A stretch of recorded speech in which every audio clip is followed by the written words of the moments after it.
Pues decimos, en primer lugar, que la crisis actual venía ya de largo, que es una crisis que decimos multidimensional y acumulada, que venía de hace mucho tiempo y que de hecho estábamos haciendo grandes esfuerzos porque se llamase crisis a lo que estaba sucediendo. Y entonces hablábamos de una crisis ecológica a nivel global, que tiene que ver con la destrucción de la biodiversidad, con la alteración de todos los biorritmos, con el cambio climático, con la crisis energética, etc.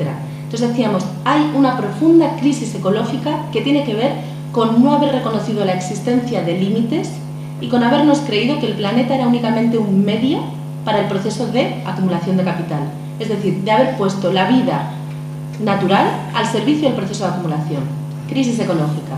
Pero decíamos que también la vida humana se había puesto al servicio del proceso de acumulación. Y esto había derivado, decíamos, en una crisis de reproducción social en el sur global.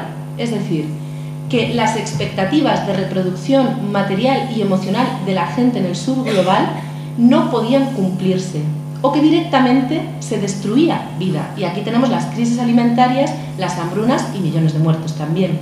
Entonces decíamos, en el sur global teníamos una profunda crisis de reproducción social. Y en el norte global estábamos hablando de una crisis de los cuidados.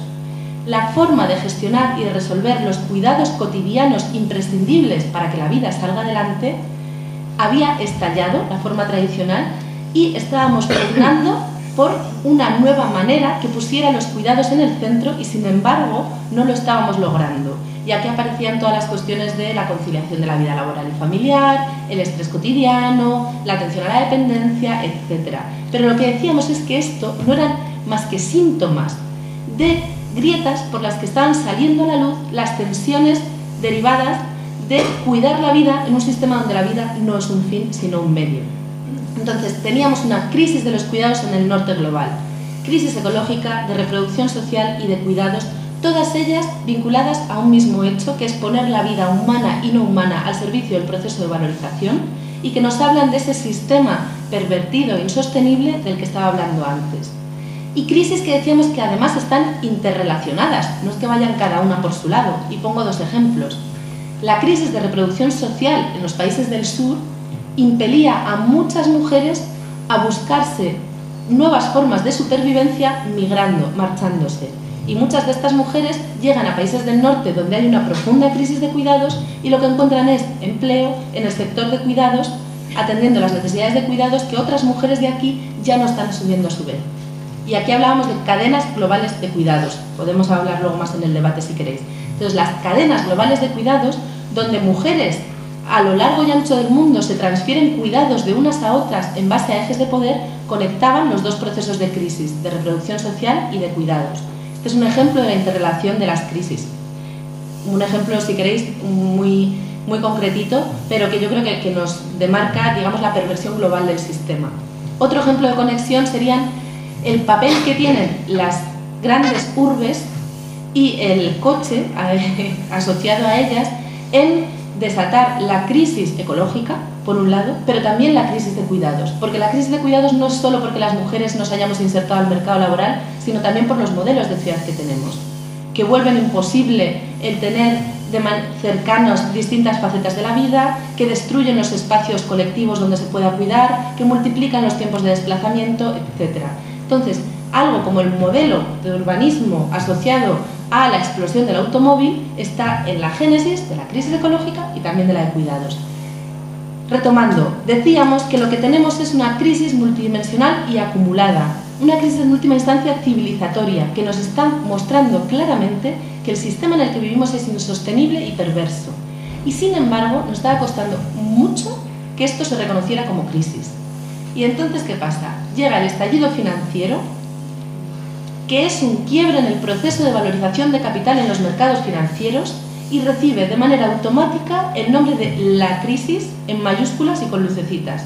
Es decir, que cuando quiebra el proceso de acumulación, a eso sí lo llamamos crisis, y cuando está quebrando el proceso vital, a eso no lo llamamos crisis. Este, digamos, es como un ejemplo del poder que tienen los mercados para ponerse en el centro incluso de cómo interpretamos el mundo. Entonces llega el estallido financiero y para empezar lo llamamos inmediatamente crisis.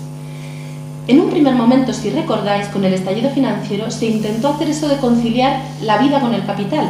Y ahí se puso en marcha el Plan E y otra serie de inversiones que pretendían recuperar el proceso de acumulación, de valorización, sin atacar las condiciones de vida, manteniendo niveles de empleo, de consumo, etc. Ojo, que por un lado aquí ya nos habíamos olvidado de la crisis ecológica y se volvía a apostar por invertir a lo bestia en infraestructuras que desde el ecologismo estaban siendo cuestionadas. Y también nos habíamos olvidado de la crisis de cuidados y se invertían infraestructuras en construir otra carretera más, porque lo de que se invirtiese en construir una residencia de ancianos no se logró ni en el primer momento. Entonces, para empezar, ya nos habíamos olvidado las otras crisis, pero para continuar, es que este intento de conciliar lo irreconciliable no duró nada, y lo que vino inmediatamente es un ataque durísimo a las condiciones de vida. Entonces, es en un segundo momento de la crisis donde la respuesta política al estallido financiero sí que implica una crisis en un sentido vital, porque lo que se está atacando son las condiciones de vida de la ciudadanía. Entonces, ¿qué es lo que tenemos aquí? Tenemos un proceso donde se están colectivizando los riesgos del capital. Es decir, que los riesgos de que quiebre el proceso de acumulación de capital se asumen como riesgos de todas y de todos. Y aquí tenemos rescates bancarios, etc. Pero al mismo tiempo se privatizan los riesgos del vivir. Y aquí tenemos la otra cara de la moneda, que son los ajustes, los recortes constantes, la pérdida de la idea de universalidad de los derechos, etc. Entonces tenemos que se colectiviza el riesgo del proceso de acumulación y se privatiza el riesgo del vivir. Y se refuerza en última instancia nuestra dependencia individual de la posición de cada quien en los mercados para poder acceder a las cosas que necesitamos para vivir en un contexto donde a la vez se pone cada vez más difícil el acceder a ingresos estables y seguros y se desregula el mercado laboral. En conjunto, lo que tenemos es un ataque directo a las condiciones de vida. Este ataque directo a las condiciones de vida, ¿desde dónde lo tenemos que mirar? Desde luego, no desde el ámbito de los mercados. Es decir, tendríamos como tres sitios posibles desde los cuales mirar la crisis. Uno, el hegemónico, que podríamos llamarlo una especie de teocracia mercantil, donde los mercados son una especie de dios divino que no sabe muy bien ni quién es ni de dónde sale, pero nos impone las cosas y no hay manera de rebelarse porque además nadie entendemos nada. Entonces, obviamente desde aquí no, porque desde aquí, entre otras cosas, que se recupere la bolsa de Chicago, porque ahora se empieza a especular no con hipotecas basura, sino con alimentos, resulta que es muy bueno en la medida en que la bolsa se recupera. Este no es el sitio desde el que mirar. Pero es que desde las perspectivas críticas a veces tendemos a mirar desde otro sitio desde donde tampoco, que sería lo que podríamos llamar un esclavismo productivista. Es decir, creernos que lo que hay que hacer es recuperar la producción, el crecimiento y las tasas de empleo sin preguntarnos ni qué estamos produciendo, ni qué empleo es ese, a qué intereses sociales sirve, en qué condiciones se da, etc. A este punto volveré más tarde. Entonces, lo que tenemos es que mirar la crisis desde la vida misma, desde su impacto a las condiciones de vida de la gente, desde su impacto a las redes en las cuales la gente nos organizamos para gestionar nuestro bienestar cotidiano, porque eso es al final la economía.